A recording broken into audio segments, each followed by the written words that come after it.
Hey, gorgeous. Welcome to Flamingo Up, the podcast where we help women rise, reclaim their voice, and take charge of life and career. I am Ali, founder of Empower Heard, where we support women in overcoming workplace challenges through coaching and community. Each week, we dive into real issues with expert advice and inspiring stories to help you shift from victim to victor. Today, we're talking about recognizing the signs when workplace dynamics feel toxic, and I cannot wait to dive in. So let's flamingo up, gorgeous. Joining me today is the amazing Samantha Kaye, a certified life coach with over 2 decades of experience thriving in male dominated fields.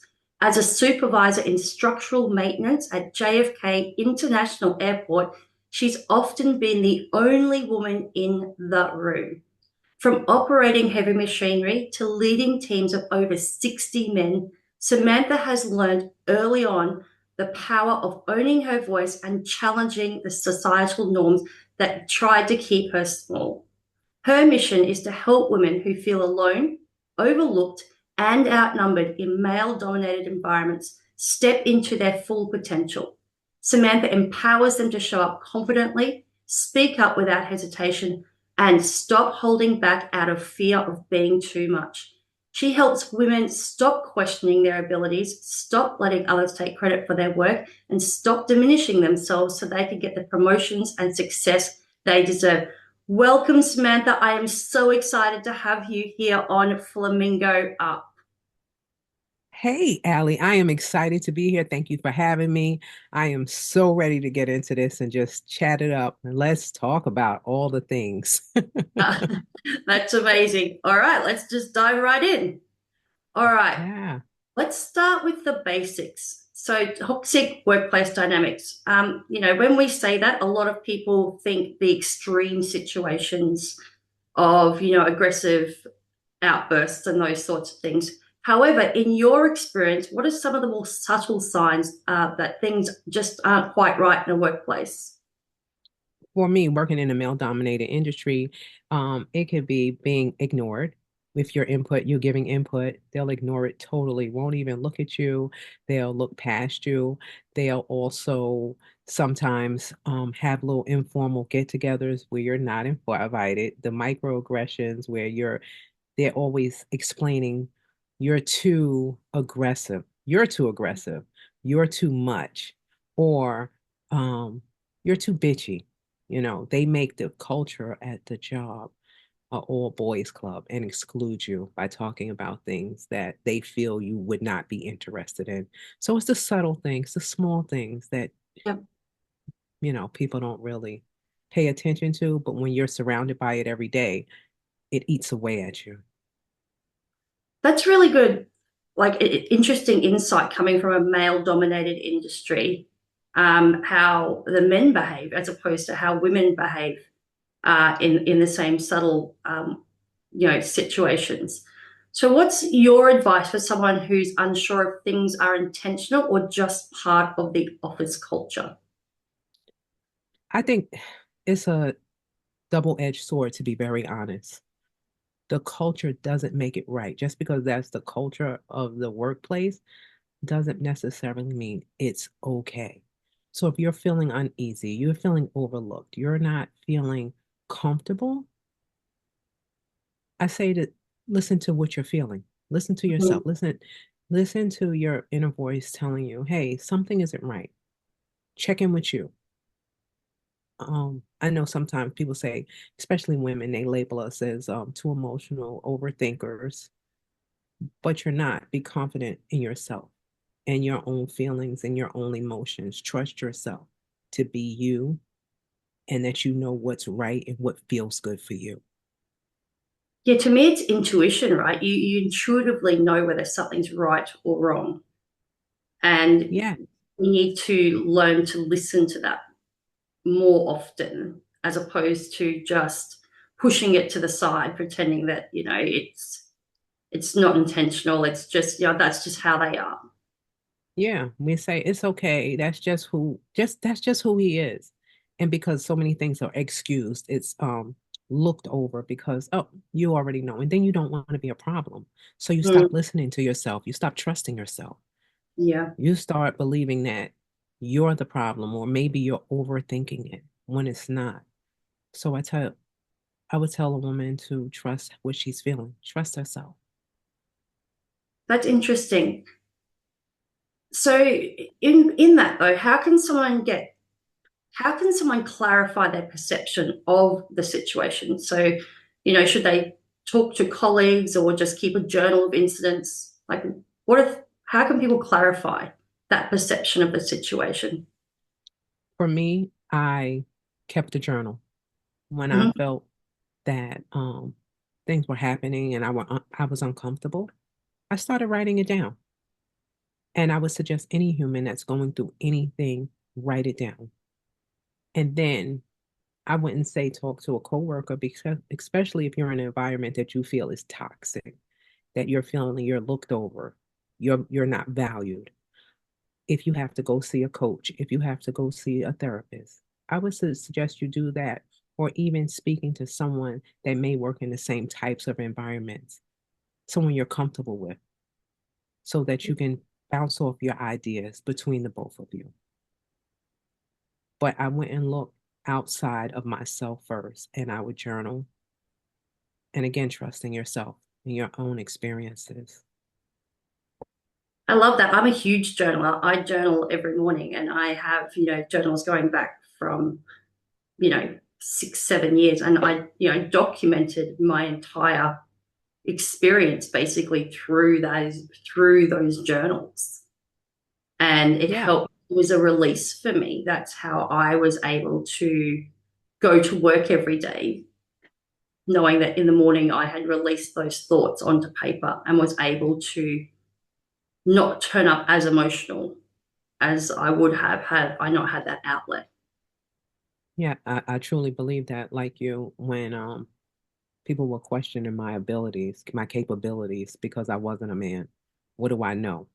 Mm, It was hard for me sometimes to sit in a room and just take it. So being able to release it and write it down on paper, or even if you're just sitting there, you draw a heart or you draw a face or angry, whatever it is, you can relate back to that later on. And that is a release.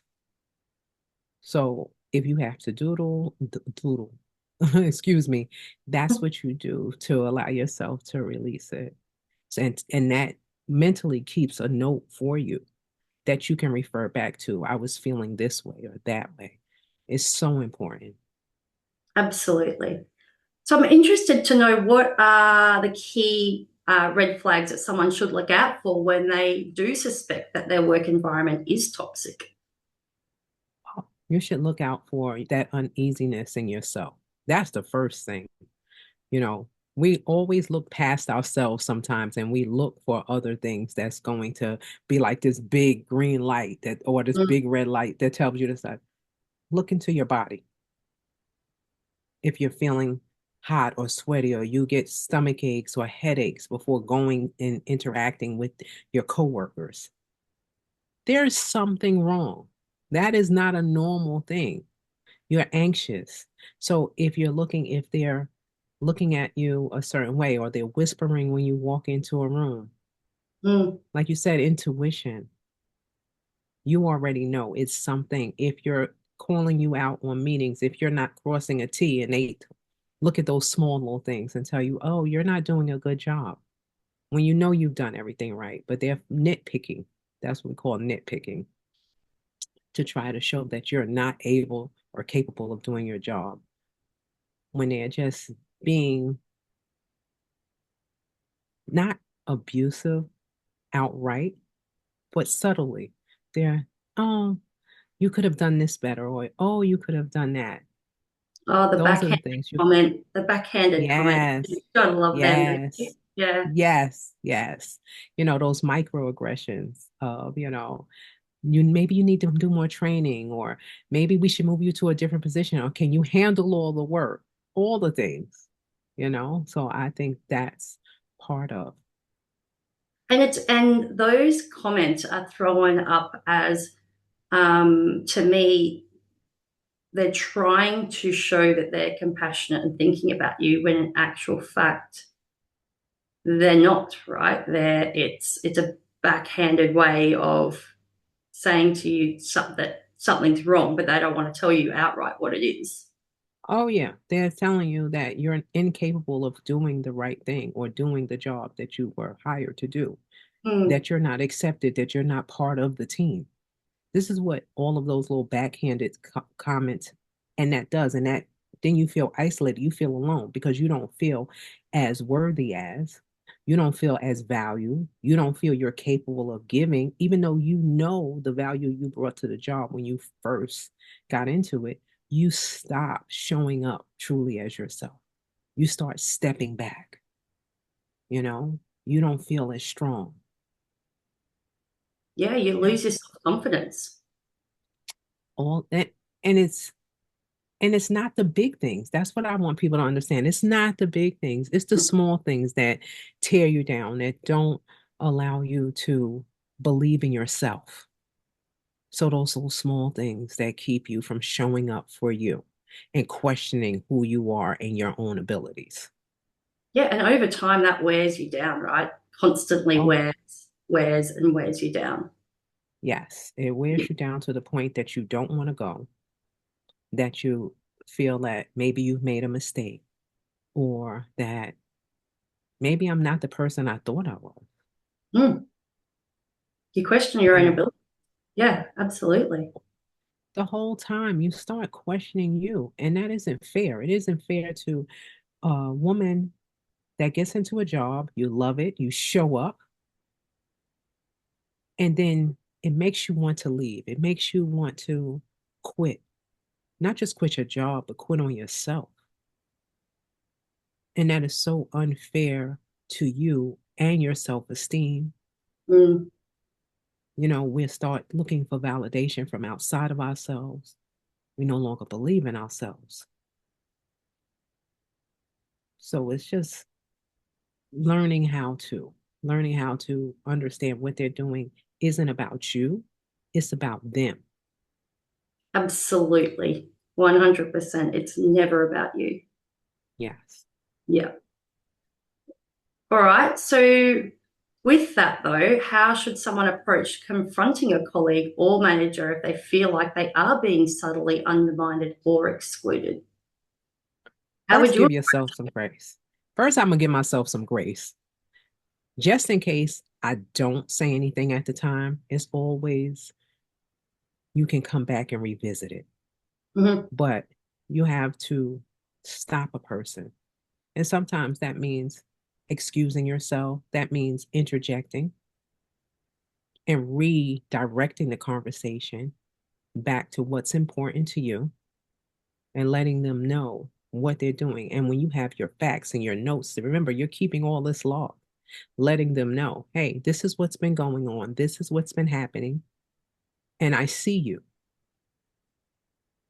It's about having the confidence and being courageous enough to step up and talk to someone. And if you don't feel that you can talk to them by yourself, I would say bring someone with you. Oh, yeah, absolutely. A support person.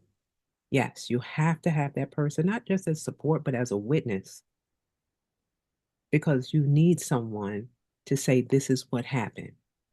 And when you have a witness, your supervisor, your executive, they have a way of sometimes speaking differently because they don't want to be seen as the villain. They want to be seen as the victim. So they'll hear you. Your resources also HR.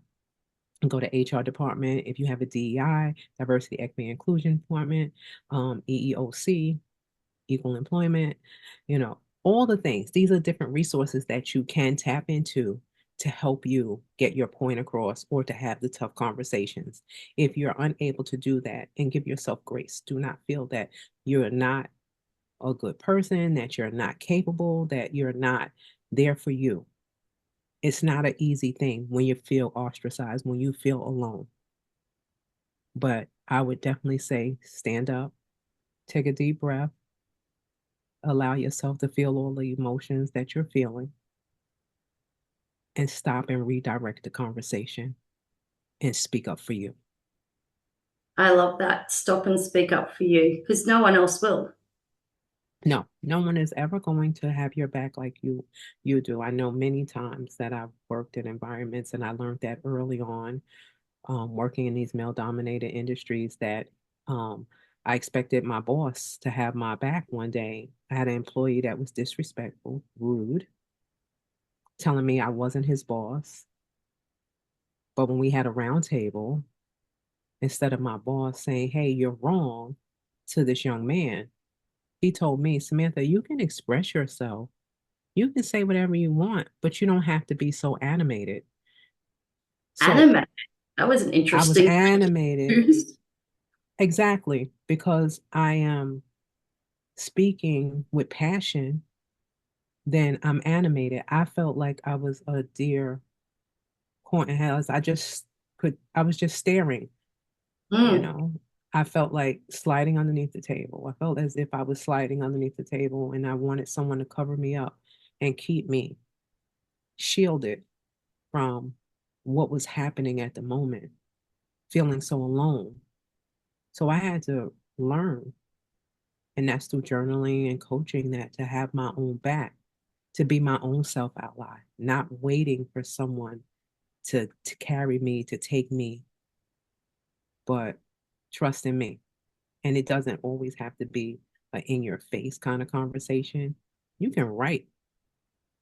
I think that's what we forget sometimes. If you don't want to speak up, write it down, send an email, Yeah. document it. There are other ways It's you can go about it's it. other ways because everyone doesn't have this doesn't have the same abilities or feel their comfort level isn't the same. Where I would speak up, someone else may not feel comfortable speaking up, so they may write it. But copy enough people where it's seen and it's heard. One thing too is also BCC yourself, blind copy your personal email address. So you've got a copy, a record of that at home, as long as it doesn't contain sensitive information, those sorts of things that you're not allowed to send to yourself. And that way, then you've Yes. also got a record of what's been sent and what's been said. I do want to pick up on a really good point that you made, that the only person you can change is you. You cannot change anybody else. No one else can change you. It's only you that can make that change. Yes, yes, that is so important. And that's what I teach my clients, that being your own best friend, being your own ally, being that person that you can depend on. Yeah. That's key. That's key in any environment, any industry, stepping in and knowing that, listen, I'm not coming in here to change the rest of the world. I'm coming in here to support me. If it's just to get your money, to get paid, whatever it is that you're doing in that work environment, that's what you're there for. So you come in putting your best foot forward, showing up truly ready to do your job. And what they think about you, what they feel about you, as long as you're performing to the best of your ability and bringing your valued self there, there's nothing anyone can do to you work wise. You know what I mean? They can have all these emotions and feelings about you, but they can't go in and say you're not doing your job. So trusting your own abilities, trusting and believing that you're giving 100% of yourself without overextending yourself for someone to like you, because that's what we do also. We overextend ourselves so that people will like us and feel that we're capable and competent. We become people That's please. us. Yes, we become people pleasers, and that's what we were taught. That's what we know as humans.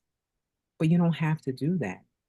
You can trust you. And by building trust in yourself is taking one step at a time, allowing yourself to see you, allowing yourself to believe in you, keeping those small promises to yourself daily. These are all the important things that we have to do for ourselves as humans.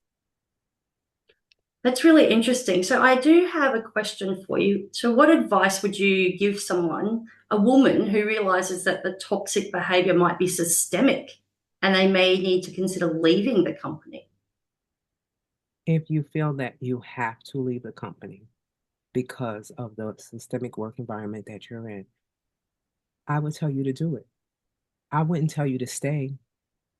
Mm. because that's called, if you're staying somewhere that's that toxic and you don't want to stay and try to be part of the change, take the abuse, because technically it's abuse. I would tell you to leave. I wouldn't tell you to stay and do more harm to you. Do no harm to yourself. So, how would you support your clients going through that process of realizing they may need to leave their job because of this toxic dynamic? For me, I would listen to them, I would hear them, and we would go through steps of personally seeing personally why they're not wanting to stay and making sure this is what they want. Because it wouldn't be about me. We would break down the job, why Yeah, they're leaving, and what they would benefit from leaving. And if it's to the point where they have to leave immediately, how are they going to survive financially? We would talk about that because that in itself could cause you to feel less than, but set up different avenues for them to get another job before they mm, leave this one. But if not, if they had family support, financial support from other people, then I would work with them that way. So I would work on them with their personal, one of my two of my four pillars, well, three of them. I would work on them personal, and I would work on their emotional, professional, and then being a self ally to themselves because all four of them. So those are the steps I would take. yeah, that's real. That's a really good way of explaining it. For me anyway, someone who's gone through, this process of having to leave a toxic workplace. And it all started with me many years before I actually took the decision to leave. It took me to get that, to recognize what was happening, to build that confidence, to then start trying to set boundaries and, having those boundaries continually, pushed to then going, well, this is not an environment that's ever going to change. And the only thing I can change is removing myself from the situation. Yes. And I've experienced that too when I worked in a department with, and it was, of course, I work in a male dominated area. I was in a paving, and the men were mad because I stood up for myself. Mm, Because as a woman, a lot of times in these environments, they give you jobs that you make less money. So they would get and put it on the jobs where they were making more money. I spoke up. I was told I was a troublemaker. I was a problem. The men stopped speaking to me, or, the whispering, looking at you, but not saying anything, having me pick up heavier equipment, nothing outside of my specs, but things that would make you uncomfortable and know yeah, that they're making it hard for you. So one night working, and they was sweeping dirt on me, like literally sweeping dirt on top of me. I knew then I didn't feel safe. yeah, And not feeling safe and going into an environment that you spend 8, 12 hours in is harder than anything that you can do. So I made the choice for me to take a deep breath and allow myself to breathe. And it took more courage for me to leave than to stay. I felt more, I was sad at first, but my thoughts of them running me out or them thinking they ran me out diminished because it took more courage for me to stand up and walk out the door and go into a different department.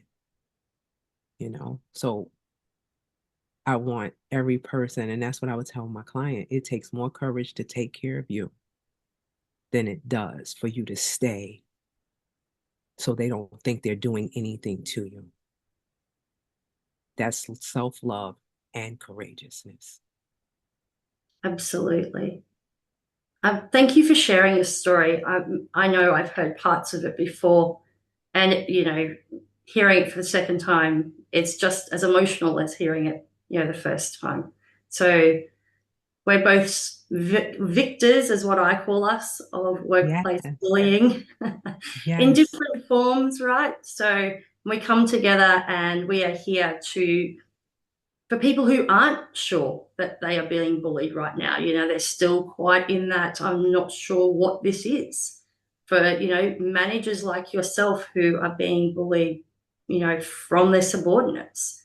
For other people who are just being bullied generally from colleagues or from their bosses, this platform is for them to know they're not alone. They've got women like us who have been through that. And Mm. we can help them move through that journey and reclaim themselves, basically. Reclaim themselves, have their own backs, love on themselves, and Yeah. take the necessary steps that they need, that they want to take, so that they can push through or go through, not even push through, just to go through it so they can come out on the other side healthier and whole. Start the healing journey, right? It's all about the Yes, healing from the trauma. yes. That is So so important. yeah, so with that though, what's one thing people could take away today? What's one thing they could do today to start reclaiming their confidence and take, control over the situation? They can just stop blaming themselves. That's the first thing. And well, two, stop blaming themselves and acknowledge that this is actually happening. Absolutely. I wholeheartedly agree. My first thing is you need to acknowledge what's happening to you because until you Yes, acknowledge it, you can't move through it. exactly. Because then you create all the self doubt, blaming yourself, your self worth, all the Mhm. things you start to question. So, acknowledgement first that it's not you, that it is happening. And trust yourself. I can't just say one. I don't know why I can't say one, but it's you got to trust yourself. We could talk about this all day because, when we get together, I know we like can to just go, chat. go, go. I know. As much as it's different, it's the same. Yeah. That's one thing that, we've discussed this before, even though I work in male dominated industries, it's done differently, but it's still bullying. Mhm. It's still toxic environments, Yeah.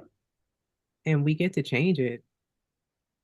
And we get to become stronger because we're changing it.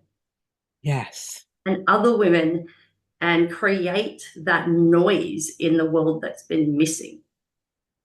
Yes. The voices that they want to keep quiet, the voices that they don't want to be heard.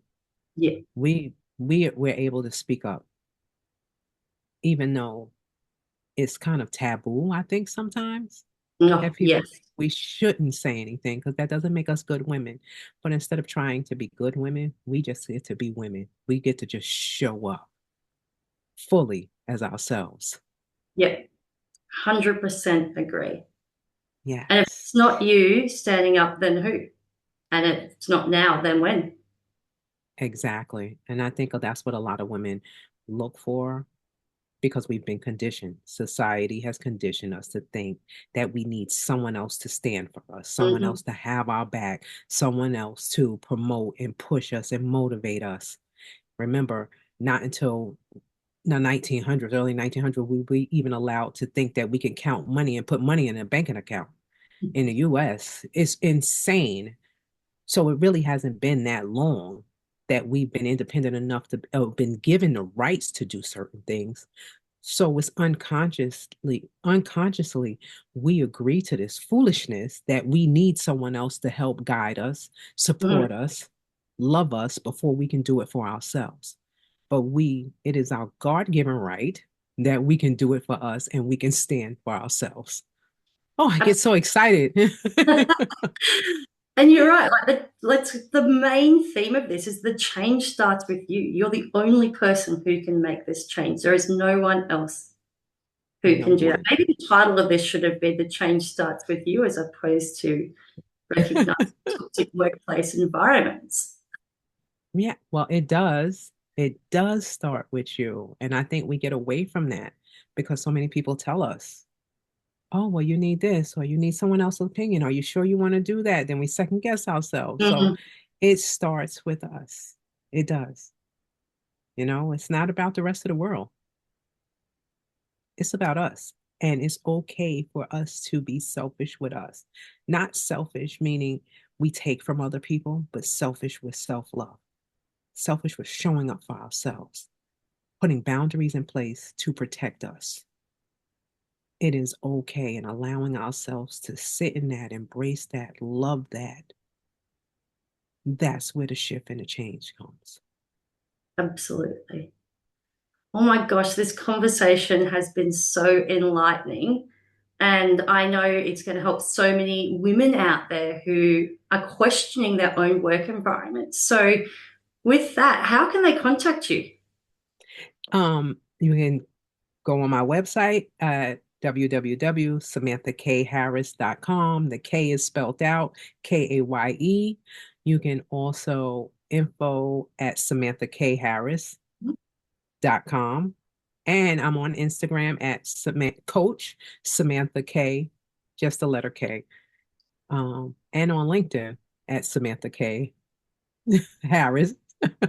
So it's always that K is when it's spelled out, it's Kaye. Um, I will that's drop what I'll all do. that in the show notes as well. So people don't have to remember all of that. They can just click on the show notes and it'll all be there for them. All Yes, right. and I also have a confidence. I always have. Oh, I have a confidence quiz for women in male-dominated industries that they can also take if they're Amazing. not sure if they're showing up, if they're concerned Mm, about showing up better. My quiz helps you understand why you're not showing up, how you can show up better, and steps to elevate to take those steps to be more confident in your male-dominant positions so that you can feel better, do better, and grow more. that sounds like a really interesting way to find out where you are currently feeling in your workplace. Yes, it really is. And I really tell anyone, I suggest that they take it just to see if you're having doubts or questioning, or even if you feel totally confident within yourself. Let's Mm, take the quiz. absolutely. All right, everybody. Thank you so much for listening. If this episode has resonated with you, you don't want to miss next week's episode. It is breaking the silence when you feel alone. I will be sharing my personal journey of dealing with a toxic workplace dynamic and how I found my voice again. You are not alone in this. We are going to dive deep into that next week. Thank you for joining me today, Samantha, on Flamingo Up. Remember, ladies, you have the power to rise, reclaim your voice, and thrive. Flamingo Up means standing tall, owning your space, and facing challenges with grace and strength, just like a flamingo. If today's episode has resonated with you and you're looking for more support, I would love to invite you to be part of the Be Heard Power Hour. It goes live, it will be recorded and will be put onto my Facebook on a Wednesday. So that's an intimate place where I offer live coaching and help you take these insights even further. So you can find the link to request an invite to the show a link to that in the show notes. Together, we can continue your journey of growth and empowerment. Keep flamingoing, gorgeous. I will be your sparkle sidekick. And thank you, Samantha, for joining us today.